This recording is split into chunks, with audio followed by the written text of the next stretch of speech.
This is Fam Electric Ghost, and we're live on the air with Davina Hehn for the first time. Welcome to the Phantom Electric Ghost podcast. How are you doing tonight? I'm doing very well. Thank you for having me. Well, we love to talk to people from around the world, and this is the first time we're talking to you on the podcast. And we are live on our LinkedIn, YouTube, and Kick channels. Before we get to the heart of your story, we want to let people know that the QR code we have up here is actually the same as your Instagram URL. So if you have a phone, you can scan that and have that available if you want to check information as we talk on your Instagram.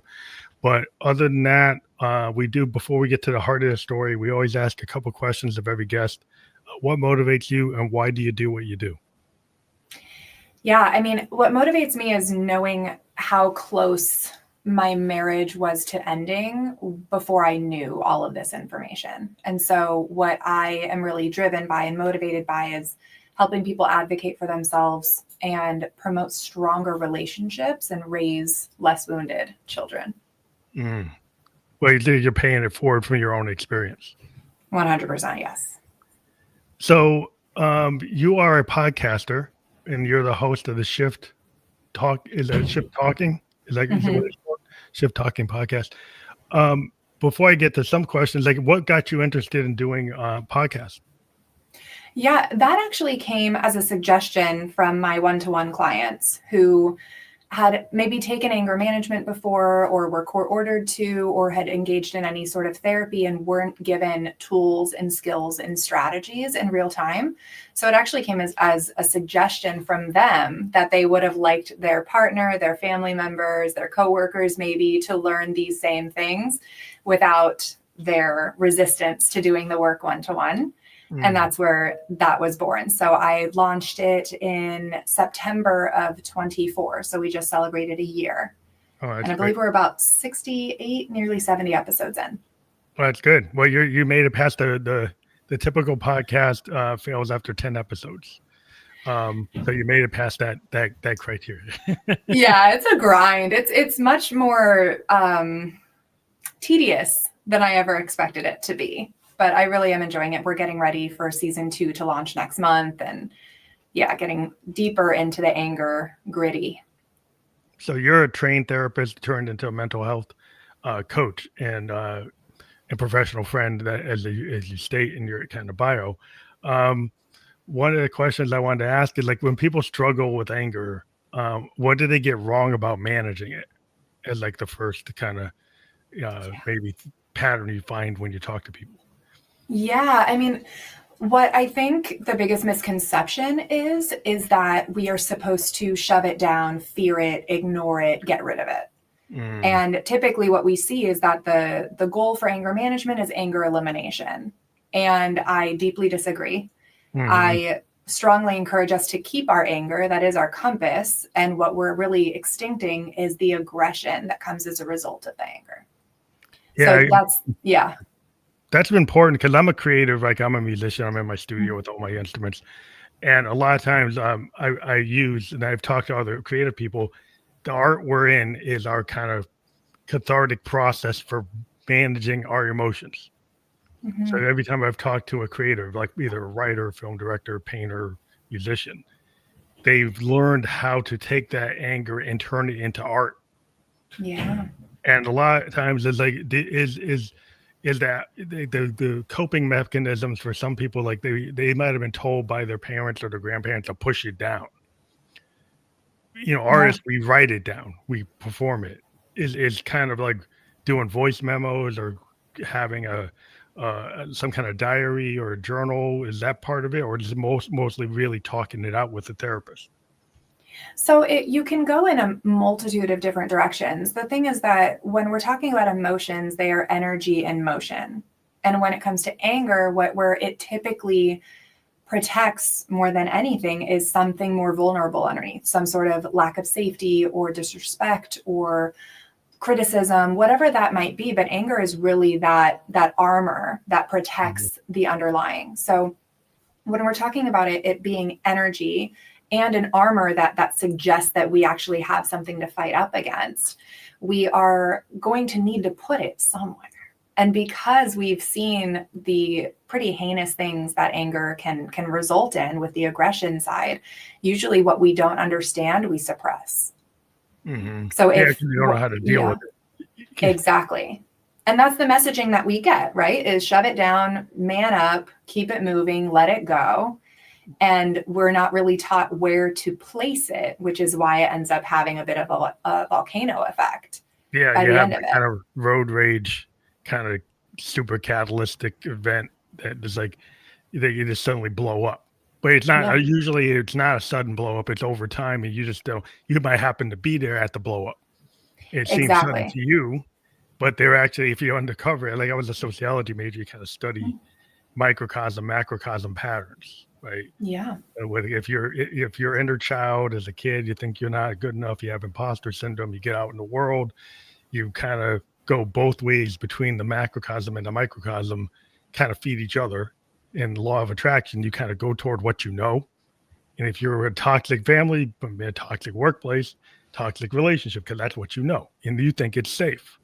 Mm-hmm. And we're always going toward the thing that keeps us safe, even if it's the toxic thing, because we know that more than we know the non-toxic thing. Exactly. It's that whole line about our nervous system will choose a familiar chaos over an unfamiliar heaven. Yeah, and the vulnerability is the hard things. Like artists, we've embraced the happy accident, vulnerability, pushing to the outer edges of like the bell curve, embracing our neurodiversity. You having it as a badge of honor rather than being trying to hide it or push it down. Yeah. What's unique about us is not the bad thing; it's the good thing. Mm. And that is a different perspective because like a lot of times in society is designed and some of our social mores will put you in the box. Everybody might tell you they want you to be an out of the box thinking, but they put you in the cubicle. 100%. So it's Yeah. like, okay, the CEO is saying they want it. He's flying around in his Learjet, but you're in the cube. Like he's Mm-hmm. on the beach, but you're not on the beach. It's like you're in the cube. It's like, so, it's like what's going on? It's like you have to kind of find out for yourself what is it that you want to do, right? And do Yeah. you give yourself a permission structure to actualize or even embrace like what the Victorians called the looking glass self? Mm. Like the idea that you need to understand, like, why did I do that? Why do I feel that? Why do I say that? Right? Yeah. And because this is really something that we don't encourage to be shared, right? We don't really want to know why you're angry. We just want you to put that away and stop being so Stop. messy, Go right? medicate Like yourself and just be quiet.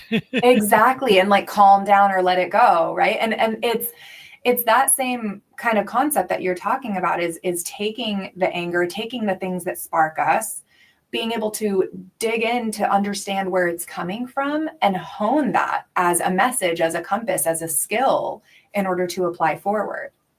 That's Yeah. it's a very funky emotion that for me I can see clear as day. Like it makes so much sense to me.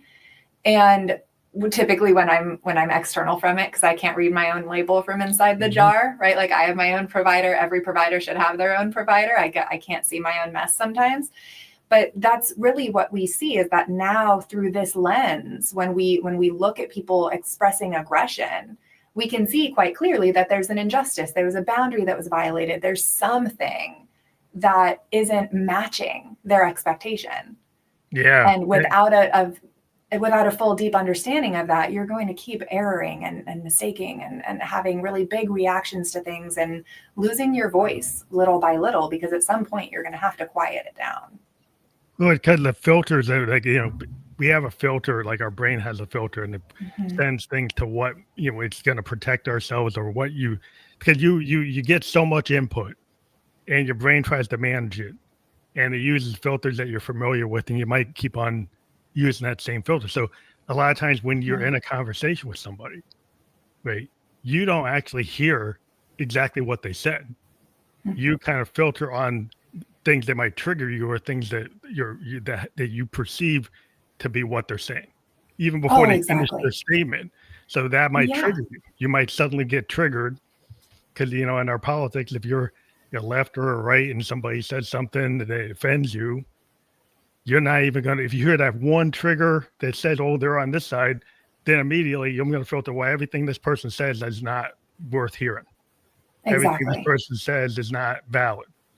So then you're not Exactly. actually in the conversation anymore. You're thinking about how to win the conversation.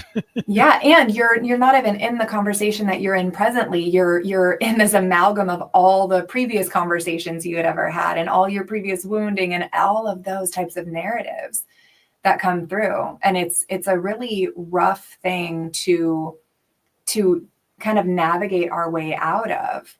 But it's only with realistic expectations of how to navigate this and manage it that we're actually going to be able to see our way through. Yeah, because a lot of times we don't even know how to listen to ourselves. Mm-hmm. Like if you don't really listen to your inner soul or your like the muse, and like a lot of times artists will talk about like what is it that I'm gonna they kind of externalize it. It's the muse, right? And that's coming from the universe. But a lot of times what the truth is it's subconscious. Like if your subconscious kind of waking dreams, artists can call that. They can pull that. They also pull what's outside of themselves because they're very observant. Mm. And it's usually a synthesis of that external and the internal. And it becomes like a narrative and you figure out how to weave that into something. But Yeah. if you don't know how to do that, you just get led down like the filter path. Yes. And it ends up being regret after regret, broken promise over broken promise, because we really don't want to cause harm. We really don't want to experience this. We don't want to view ourselves or the people we care for deeply in these ways. But then again, we go back onto autopilot, our brain runs the same narrative, and it becomes a runaway train that I didn't even realize left the station until it's too late. And it's like you talk about in your write up what I was reading about generational cycles, and we can see this on like from sociology. In sociology, we see generational patterns of groups Yeah. based on certain criteria, right? And there's the social criteria, there's external, internal criteria, class, race, ethnicity, all kinds of things. But you can see patterns that get replicated, and the patterns get replicated and you get stuck in this generational cycle. Yeah. So how do you start to like unlayer the onion and maybe not try to do everything from 0 to 100, but take it at little steps that I can win this piece of it. I don't have to get to 100%. I can get to 2% and I'm still making progress. I'm not a failure. Yeah, I mean, golden question. And there's kind of two parts to this, because at first, when we first started doing this work, just like I did too, I was at the tail end of my rope. I tied a knot and I was holding on. I really needed some really quick wins fast.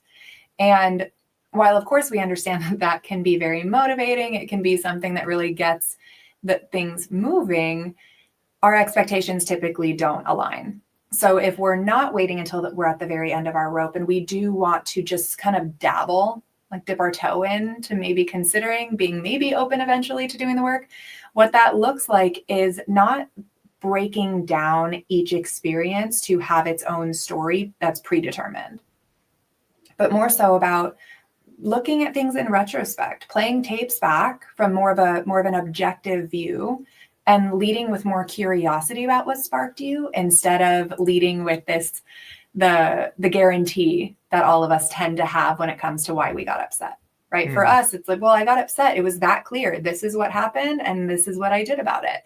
But it's so much more than just what happens on the surface. So peeling back that onion, it has to start with, okay, well, that's what I did with my upset. And like, what was beneath that? Like, what about that really upset me to that degree? And to what degree? And when did I feel that previously? And it's really just about being open to being curious to these experiences in a more objective way. And the curiosity is kind of like curiosity is always thought of kind of being childlike. Like if you're and the thing with artists is like we're always talking about that people say we're immature. Well, we're somewhat immature and that we still have that childlike curiosity and get excited about and don't get like jaded about pushing the envelope or getting on that bicycle when you're 6 years old and you know you're going to fall off of it. You don't really care that everybody's like, if you're 23 and you never rode a bike, you're probably not going to be likely to do what you did when you're 7 learning the skateboard because you care about too much about everybody seeing you falling off the skateboard. Right. Everybody seeing you falling off the bike. When you're a kid, he's like, I just want to learn to ride the bike. So I'm going to actually go and do something that's going to push it. Right. And that childlike curiosity to say, why can't you do that? Well, I could be an astronaut. I could be the president. Like at a certain age, it's like you don't think there's a limitation. Right. Then you start putting the limits on and say, oh, I can't really do this. I won't do this. I shouldn't do that. And then the shame and all these other things come in. You have all these paradigms and you're like, get locked in. Yeah. I mean, it's such a good comparison. And I typically compare this kind of work to a level of literacy. Right. Like what I'm really working to do now is evolve things from just anger management. That's more of a criminalized view, more clinical view, to anger intelligence, which allows for us to take on this new ability to be literate and comprehend so much more about anger and about our emotions at large. And so when we're talking about this, I compare it to learning a new language. That I myself, chronologically, I'm 37 years old. And there's an expectation that people might have of me and that I might have of myself to be a certain level of emotionally literate. But in the same way as more intellectual literacy is, if I wasn't ever taught how to read, you're likely not going to throw a book at me and say, you should know by now. You would view that as a travesty that I don't know how to read and almost feel a level of compassion or maybe even pity for me that I don't know how to do that. And maybe you teach me, or maybe you suggest a course, or maybe we'd work together to build this skill. And anger, emotions are the same thing. There's a whole different language. There's a whole level of comprehension and neurochemistry that's happening.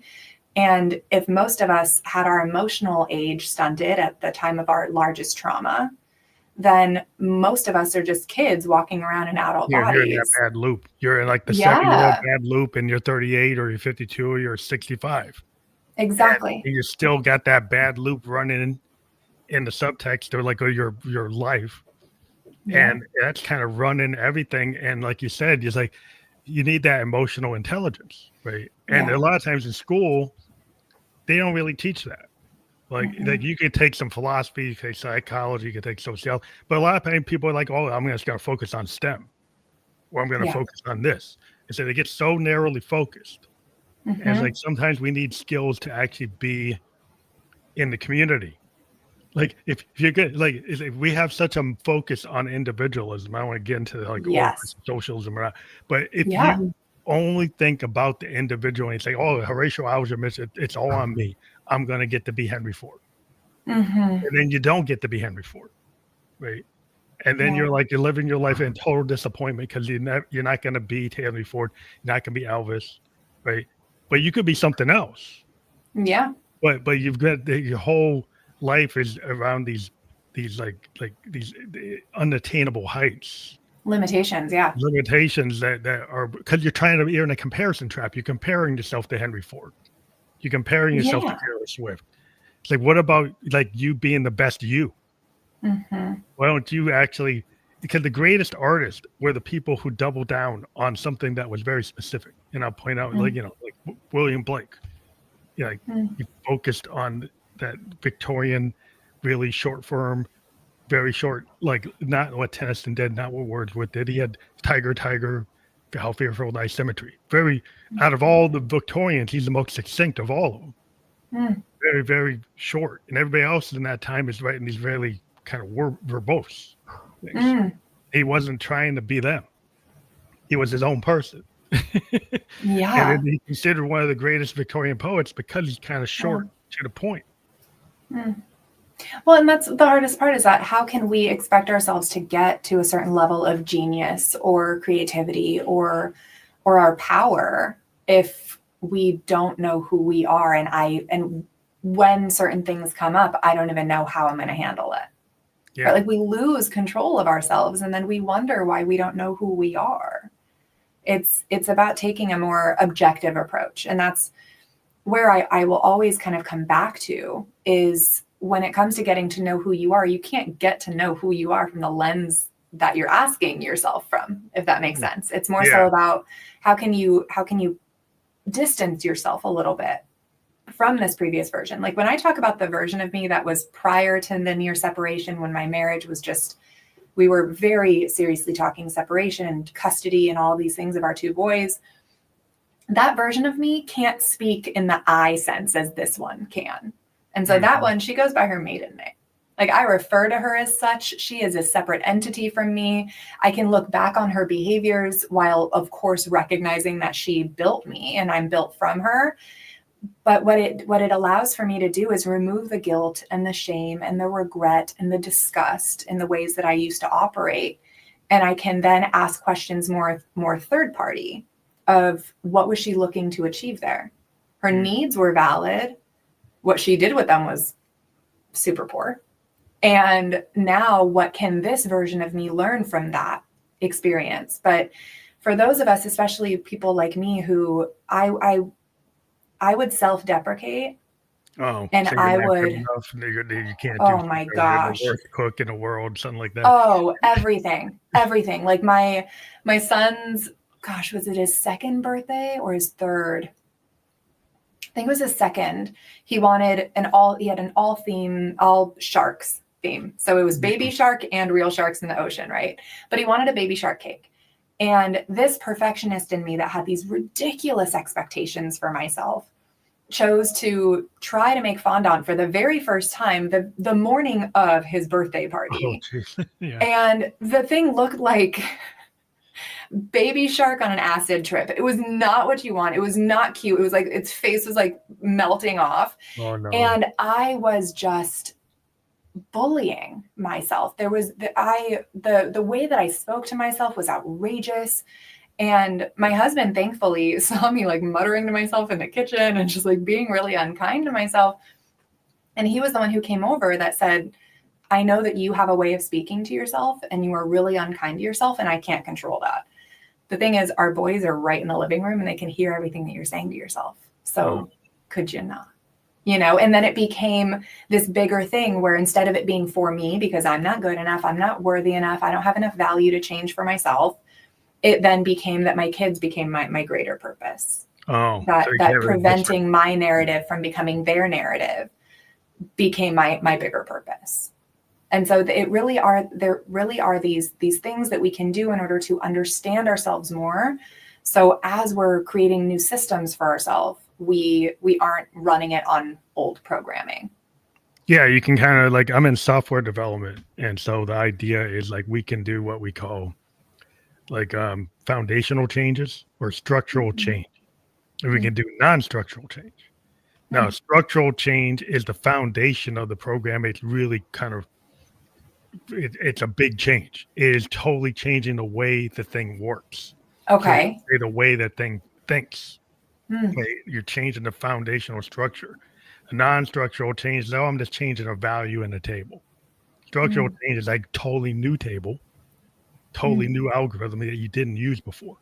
And so in the software world, when you have a structural change, it's like, oh, that's a bigger project. That's not something that's going to get done in 2 days. That might take 6 months. That might take 2 years. And so then you're on a path that's going to require work. It's going to require you to be present, require you to think, use critical thinking, use that lens. And so like if you treat yourself like your work project, you treat yourself like, hey, I can think of this as an agile project that every day I can incrementally get better. Yes. Rather than a waterfall project, like I gotta know everything all at once and be perfect. Like you can kind of use that kind of project management to project manage your life. Yeah, I mean, it's such a good comparison. I love that analogy. And I don't know much about software engineering, but I will borrow that because it really is, you're exactly right. It is breaking down these things to the most fundamental root, right? And what I typically compare it to is like remodeling a kitchen. That a lot of the time people want to go and like get new hardware, make it cute, maybe repaint it. But structurally, the plumbing is absolutely terrible. And everything out. We got to gut it. You might have to take the wallboard out. You got to take the cabinets out. You got to redo it. That's a structural change. Exactly what you're saying. Like, and so that's Yeah, and that's kind of what I think ends up working against us, is because when we wait so long to get to this point, we wait until the entire thing needs to be gutted, until there's flooding everywhere and it's this massive project. Yeah. But we're unlikely to do things one cabinet at a time. So I actually have this anecdotal kind of theory timeline that I give to my clients, or anyone really who's wanting to do long-term foundational structural change, is to assign 1 month for every year that they've been alive. Oh, wow. So it gives So you a longer realistically, term. it's, because a lot of people are, you see all these people doing anger management. They're like, control your anger in 30 days or less. Oh, yeah, 12 You are steps to out of doing it. your mind. You're setting people up for failure, and you're repeating this cycle for them in their own mind, because now they have the expectation that they are not going to be this version of them 31 days from now. Oh, yeah, they go on a And then they webinar, are. or they go to the retreat, and they're like a 2-day retreat, 5-day retreat, 30 days, 10 steps, 12 steps, 15 steps. My whole problem with a lot of times is like, maybe it worked for you, but you had these 15 steps, but there was like 10 years plus the 15 steps. Of course. And you're missing the 10 years, and you're Yeah. giving me the 10 steps without the 10 years. It's like a Yeah. musician's like, you could tell somebody like, oh, you got to learn this composition, but you actually have to slow down. When you're teaching somebody a new piece of music, you slow down the timing so they get every note in really quarter time, right? Or even really slow. And as you see they get the notes, then you can start to bring in the articulation, the whether it's a crescendo, decrescendo, like all the little things, accents, the things that make it a piece of music. But you got to get the notes. But to get the notes, well, if you don't know the chords and you don't know the fingerings, you got to learn. So there's homework. So you're not going to be able to get right to it without doing the work. Exactly. And that's the hardest part about what I do, is that with that, you can hear the note, you can hear the chord, there's tangible evidence here.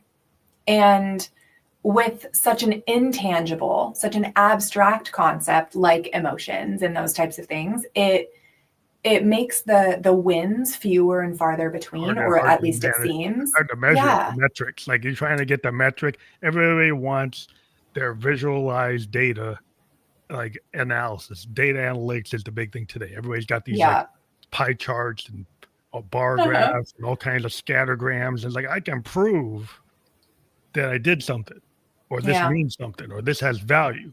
And then when you get the intangibles, like you're saying, the things like emotional was like how do you put the emotions on the scattergram? How do you put it on the bar chart? Like how do you show that you're making progress in a world that's looking for these data analytics? Yeah. And you're looking for that instant gratification. And that's what I think is so challenging. And given I did the same thing, I didn't know what to expect. I thought that there would be a quicker fix.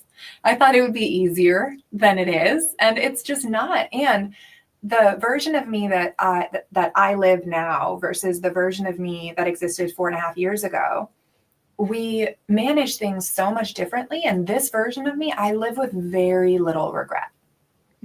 I very rarely lose my ish, for lack of a more colorful term. It still happens. Do not get me wrong. I still say the wrong thing. I still raise my voice with my kids. I still error often. The errors are not as big, and they can be remedied. And there's a level of me and a version of me that the previous version of me would have never gotten to had she not, hit a bottom that demanded it. But that's what I think makes this so challenging and so much harder, is that this is an interpersonal thing as much as it is an intrapersonal thing.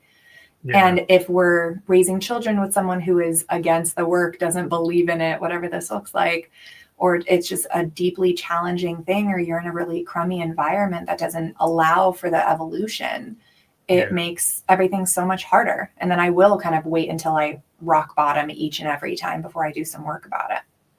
Yeah, because if you don't have time to reprogram or to, actually have that emotional intelligence to like have a lesson learned, and actually like, because as artists, we look at our mistakes, we call them happy accidents, because you don't call them like a failure. It's like if you hit that note that was unexpected in jazz fusion, it's an opportunity, not a missed note.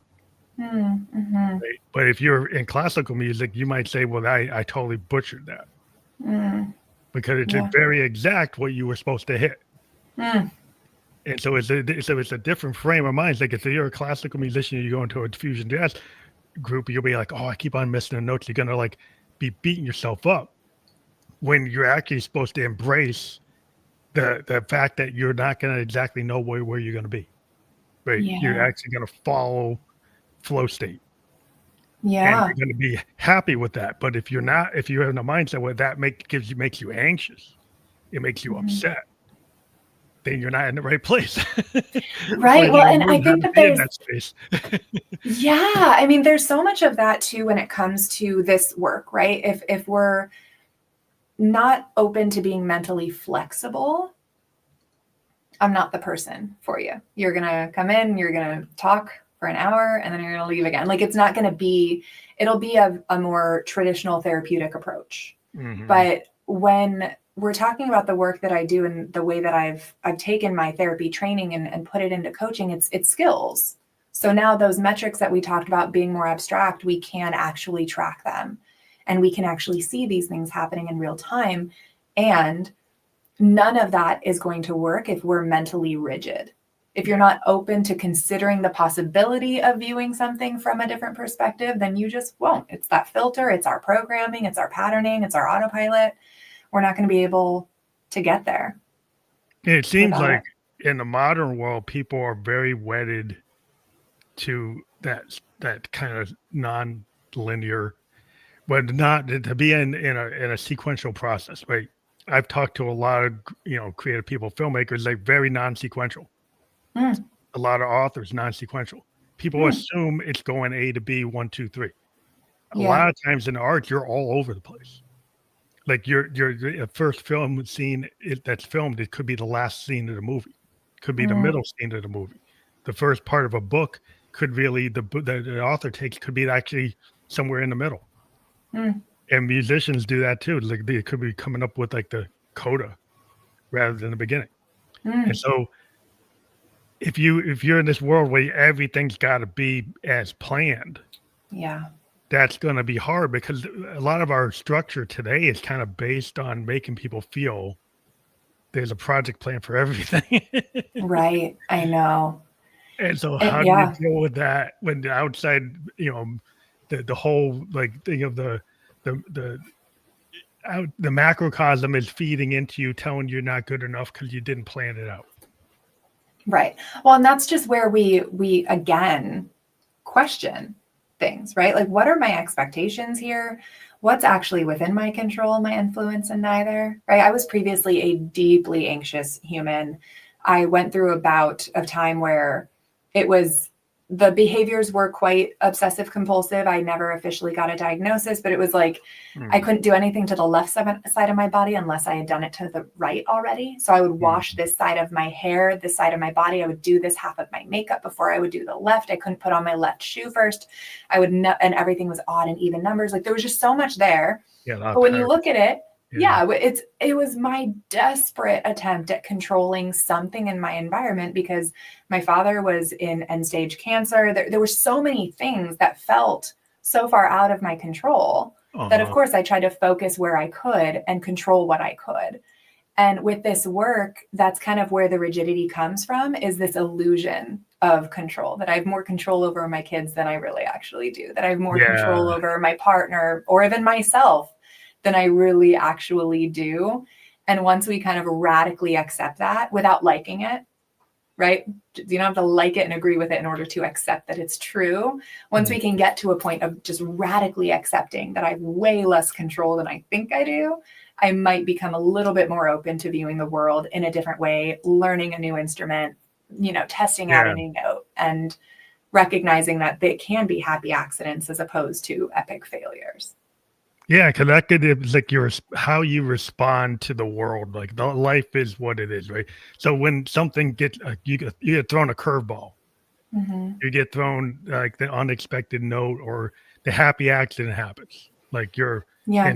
in software design, we sometimes by accident find something like a scientist, and it wasn't in the plan. And then suddenly we've got this thing now because it's in. If you're really, really structural, and that happy accident comes and it's actually better than the plan. Mm. But if it's not in the plan, you'll ignore it. Mm. And so then you have a missed opportunity. So how many times in your life, because you're so structured, you missed opportunities because it wasn't what you expected. It wasn't Yeah. what you had planned for. So if you can learn how to be like that athlete that studies all these plays, but when the unexpected thing happens, they still know how to respond to it. They don't freeze. When you Yeah. see the ones that freeze, you say, oh, they froze. And you see the ones that Mhm. don't. Yeah. So Yeah. that way you It's can actually deal with an unexpected thing. mhm. It's a challenging thing to be more flexible in that. And where I see the most inflexibility is in our ability to trust the future version of us to know how to navigate it. Mm. Right? Like that's usually where a lot of this comes from is especially as a parent. I have two boys. They're nearly 6 and 8. And what I've noticed is that when I don't trust my ability to navigate their next tantrum, their next upset, their big feelings, I will go everywhere I can to avoid it. And then when it comes up anyway, because they're their own thinking beings, when it comes up anyway, I'm going to say it shouldn't have happened. And I'll get so bogged down by the should-haves and like would-haves and wants that I won't have confidence in my ability to gain some perspective, take control over myself, and then navigate it in a better way. And that's really where I see so much of this is it's not that we don't want to do better. It might be within my own self-worth or my own self-efficacy that whether I can actually do better and behave in more adaptive ways for ourselves. It's kind of like you got to give yourself some grace. A lot of times we don't give ourselves enough grace that, like, I got to be perfect. Like the perfection trap is the big thing.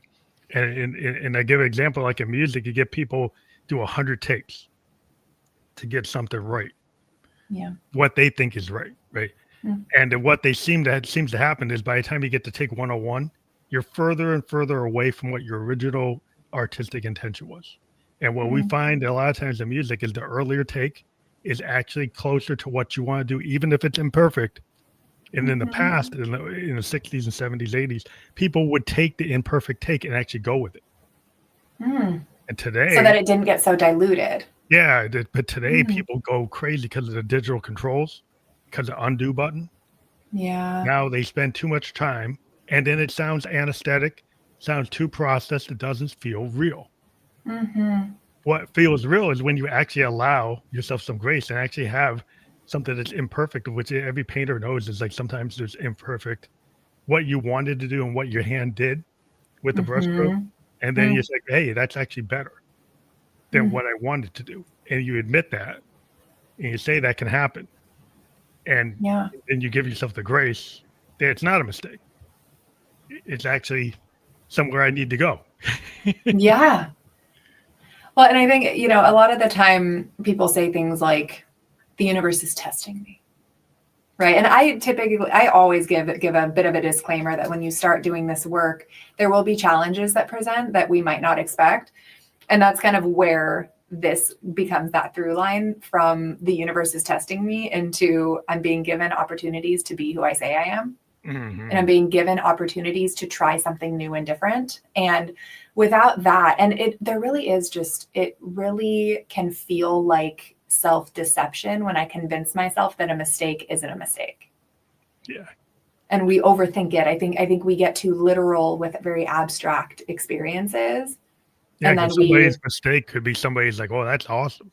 Exactly. Yeah. And so it's Exactly. it's so relative. I was talking to like an art gallery person that has to judge art, and eventually they got tired because they started saying, they started looking at pieces, and they were on a committee, and some people were so rigid in their judgment. Anytime anything came outside the box, they would just immediately say, no, go. And this other artist said, well, I can see there's value in this. Maybe we should give them a shot. But they were so rigid in what they wanted. They're a gatekeeper.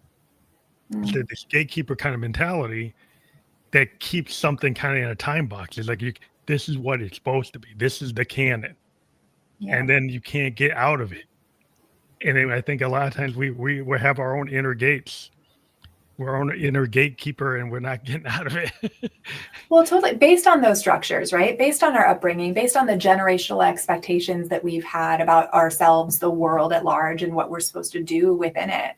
It's so natural for that to happen. I had to, in order to do the work that my husband and I have been able to do, we've had to rewrite so many generational experiences and value systems and identity systems that we have, while simultaneously reinforcing the ones that did work for us. Mm-hmm. Right. But that's usually what we hear is like, this is just the way that it's always been. That's how I was raised.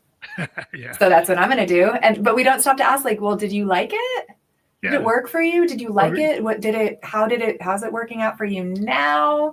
Is there anything you would do differently without it being that we're speaking poorly about our parents and it's their first time living too, and they're just doing the best that they thought that they were capable of at the time, right?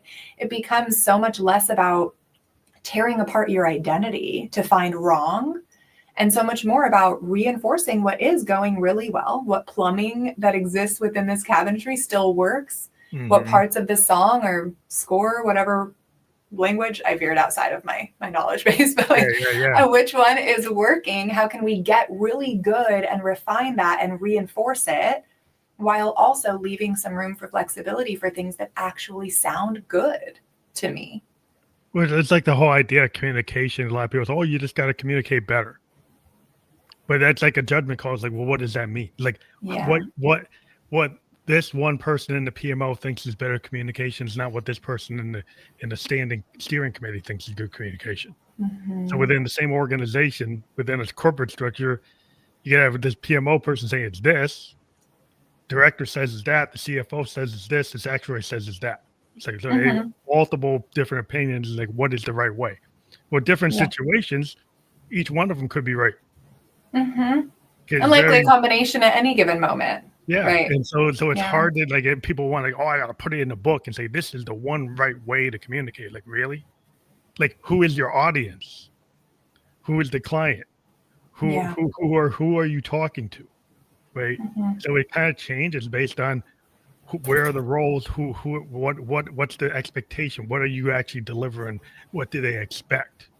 Yeah. Have you communicated what they think they're getting, like what they're getting your customer? Is it really what they thought they asked for? Mm-hmm. And you guys are like not on the same plane. It's totally, even though you have a contract, did you really talk it out? Did you really communicate? And I think everything's like the social contract in terms of like anybody you're with, like whether it's your family or greater society, like what you have a median, you have the norms, and you have the kind of outside of neurodivergent. So a neurodivergent person, somebody can say, well, they're not productive. One context, and in another context, they're creating all this great stuff, and they're like, they are productive. So it's like how do you measure them? How do you communicate? Are you being offensive? Are you not being offensive? Are you being welcoming or being not welcoming? Yeah. It's such a hard thing to navigate. And I know that pretty much no matter what, people will have differing opinions from me, from you, from all of us, right? What I find to be most important, though, and most helpful maybe, is being honest with yourself about what that looks like. And then surrounding yourself with people who not only agree with you, because that's not really what we want, but people who you feel safe being challenged by. Mm-hmm.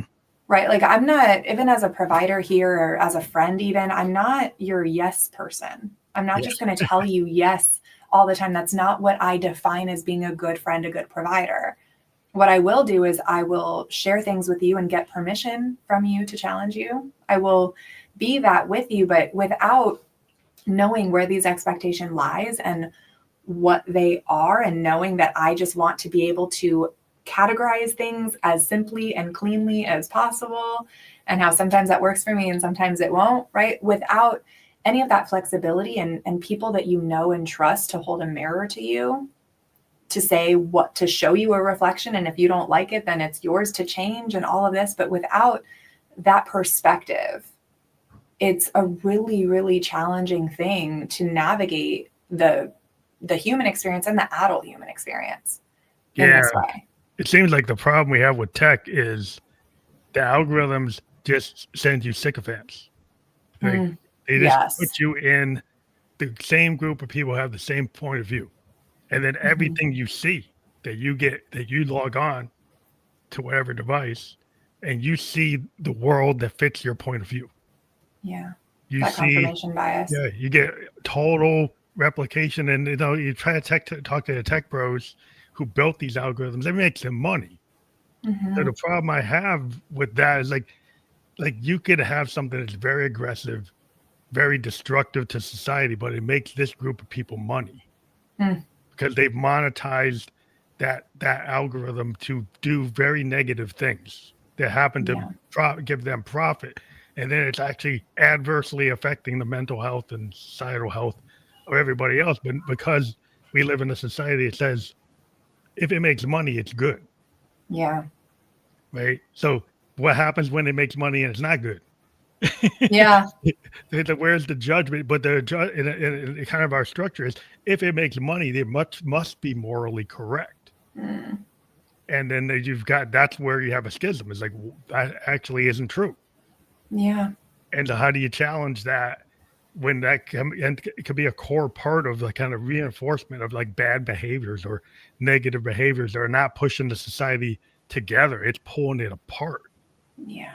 And if it's going in the wrong direction on the macrocosm, it feeds both ways. Mhm. And the microcosm feeds the back, and it's a two-way street. And so if you don't kind of, you can only control you. Right. You can make a decision. I'm not going to be in the algorithm. I'm going to go Mhm. outside the algorithm. I'm going to entertain points of view that are not being fed to me. I'm going to go check something else out. Yeah. But that's a conscious decision that where your discomfort level. How do you get comfortable with the uncomfortable? Yeah. And that's where I completely agree. And it's way less common to have people seeking information that just naturally conflicts with their own ideology, right? So that's always something I want us all to be doing much more often. And I think the curiosity comes from, again, a willingness to feel comfortable and know that I'll be able to navigate whatever comes next.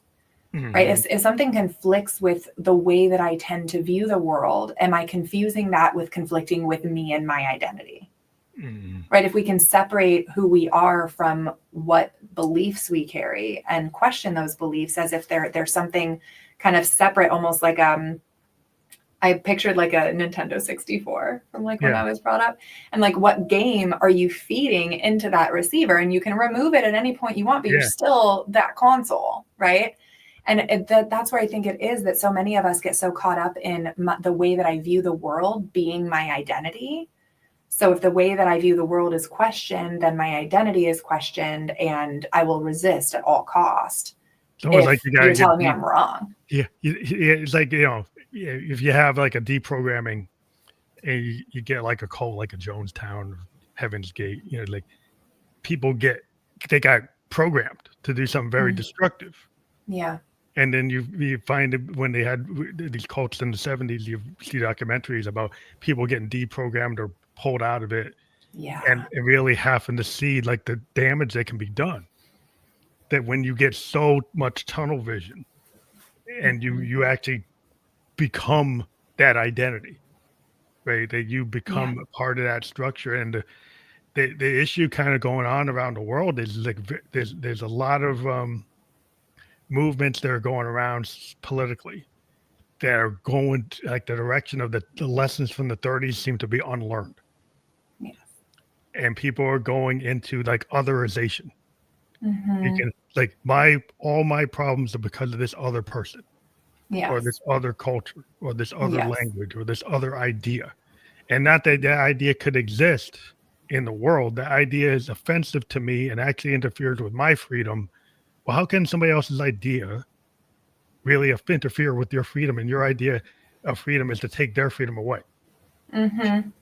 So it's just like Uh-huh. that doesn't really work. Yeah.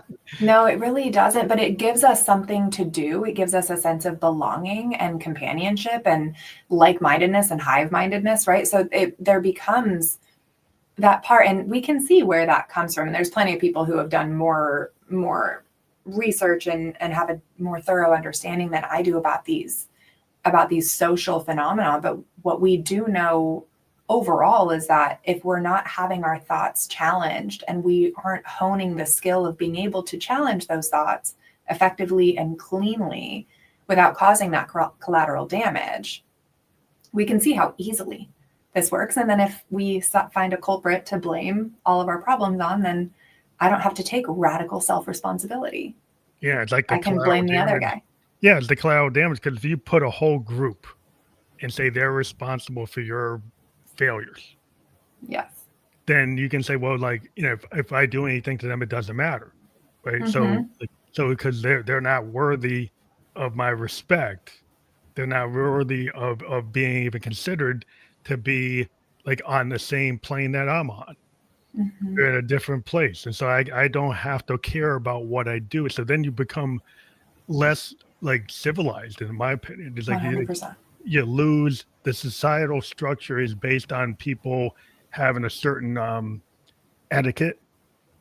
Mm-hmm. And I think we've people think about etiquette as like some 1950s class about how to put your tie on. Like cotillion. Yeah. Like, but that's not what it is. It's like No. you need to have a kind of civics lesson. Mm-hmm. Like, what is it to be a citizen of a country? What is it to care about your neighbor? Where like if you don't see him, you knock on a door and say, "Are you okay?" versus calling the cops on him. Mm-hmm. Yeah. So it's like, what is your responsibility to be like civil versus being uncivil? Right. And I think that's where I say, well, it's my right to be uncivil, and that makes me a good person by being uncivil because I can choose to be uncivil. No.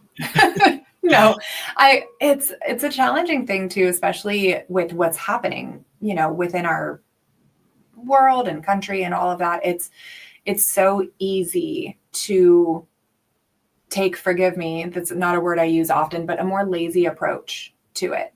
It's very easy to find all sorts of reasons and excuses not to rise, not to act better within your value system. The more kind of barbaric people give me permission to become, the more easily I will slide into barbarism, right? And we lose our compass. And it's when we're talking about like how quickly our moral integrity can erode. Yeah, it happens a lot faster than we think. It's frightening because they look about the like we studied it in sociology, like an anatomy of a riot. So we'd look at the situation. People came to that gathering and they had no intention of breaking the law. Yeah. Somebody throws a brick and breaks a window. Suddenly gives that person did not go there intending to do that, right? But then this other person sees it and thinks, oh, I have permission to do that. Yeah. Then it escalates because the crowd starts acting with like a crowd mind. Yeah. So then whatever the barriers are for your social mores, you kind of go along with the crowd. Yeah. And as the crowd gets more dynamic in whatever direction they go, then you lose your moral compass. And it kind of seems like we're getting because of the way the net is, it has this kind of crowd riot behavior. Yeah. In a virtual world, but that virtual world is actually affecting the real world. 100%. And that's what is so hard about my field and industry in and of itself, is that we're swimming upstream here. Like there's way fewer of us doing the work to regulate than there are people who are just living actively within dysregulation and blaming the other guy. Well, yeah, there's a term for it in tech, is the disruptors. Mm-hmm. They like to break. They're entrepreneurs and tech bros and tech billionaires. That their idea is, okay, there's copyright law. Let's break the law. We just disrupt it because AI does that, right? So let's say I don't care about copyright law. I don't care about privacy. I don't care about HIPAA law. This tech overrides it. And because the tech overrides it, I'm a disruptor, and that's good. And so then we start to lose gates that Yeah. might be really good gates because, owning an idea, intellectual property is how you gain wealth.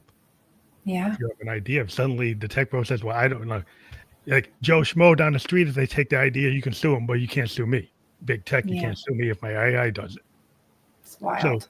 so that's the kind of world we get in where people are like, do not as I say, do as don't do as I do, like do as I say. It's like you don't 100%. have the right to take this idea, but my tech device can. Yeah. And what we're kind of what we're dancing with here is just all of the reasons why we go deeper into despair and into catastrophizing and fear and anxiousness and depression and all of these types of things that can feel like, what am I digging? Like, how am I going to dig myself out of this? Like, how am I actually supposed to make my way through when there's so much noise? Yeah. Well, I think you have to get some clarity. Yeah. And I do the same thing. It has taken me so much time and intentional effort to disengage from the news, that there is a difference between being informed and indulging.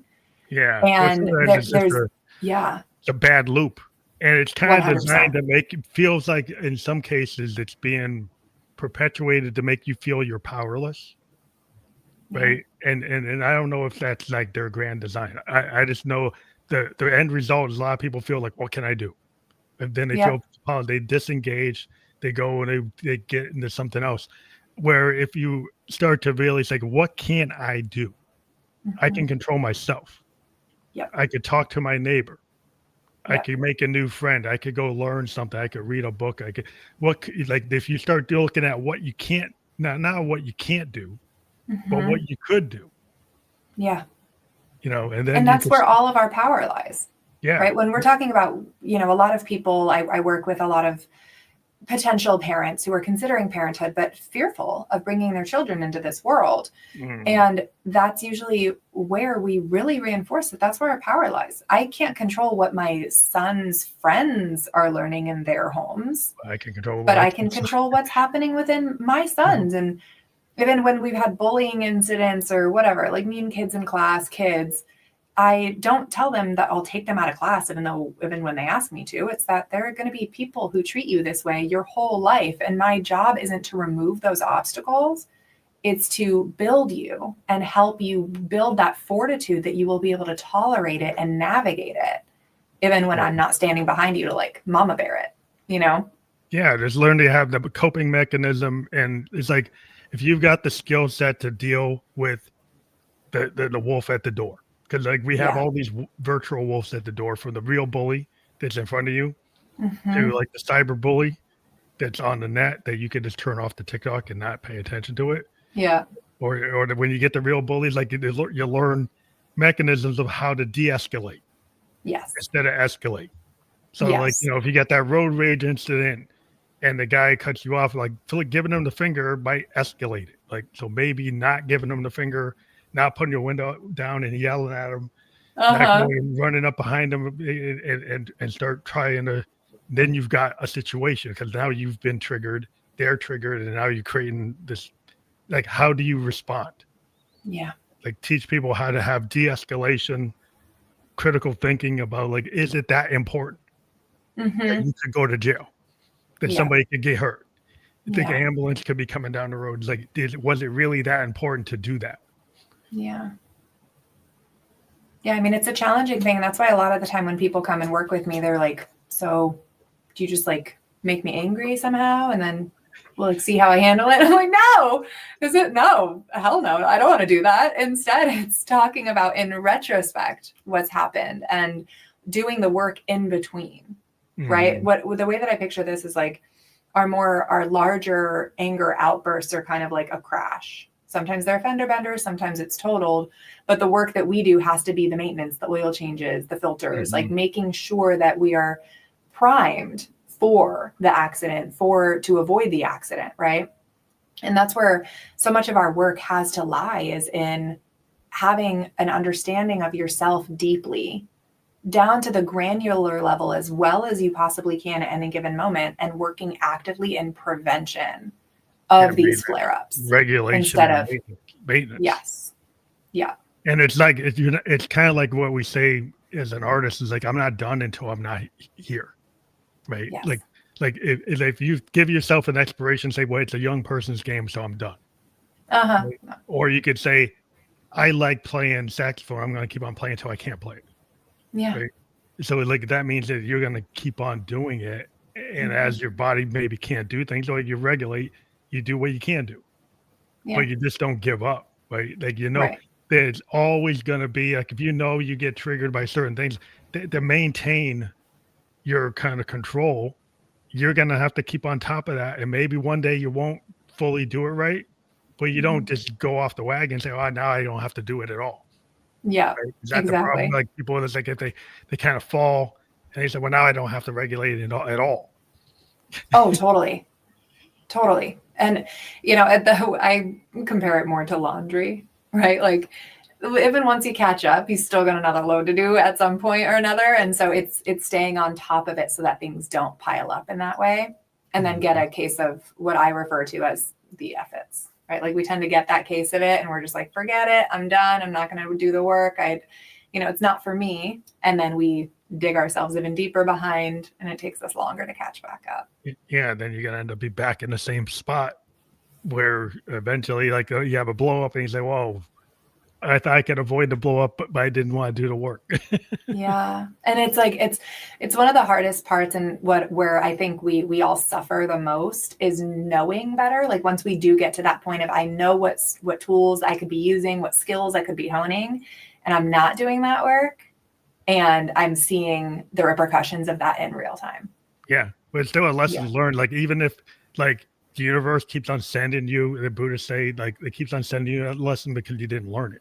Yeah. Right. So it keeps on coming back. And then one day you actually do learn it. Mm-hmm. So it's like, okay, like that's kind of your path. It's like, it's going to take you that many times before you get it.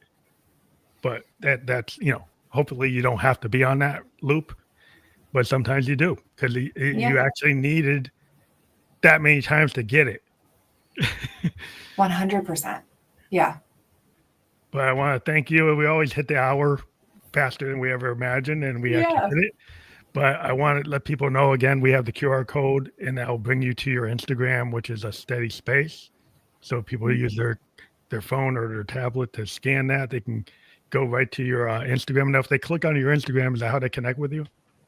Yeah. You'll see. I do have two options. One, we can either join the Shift Live, which is a live group that I host every Thursday. We alternate between kind of more informational sessions and then skill sessions if they're into more of a group approach. And if they're not, if they want to do something more self-led, my Shift Anger program, my course, takes about 90 minutes and we've dropped it to $47. So if anyone just wants to kind of dip their toe in, get some work going without having to talk to anyone directly, if they're introverted like I tend to be, that's usually where they can go. So they can find both of those links there.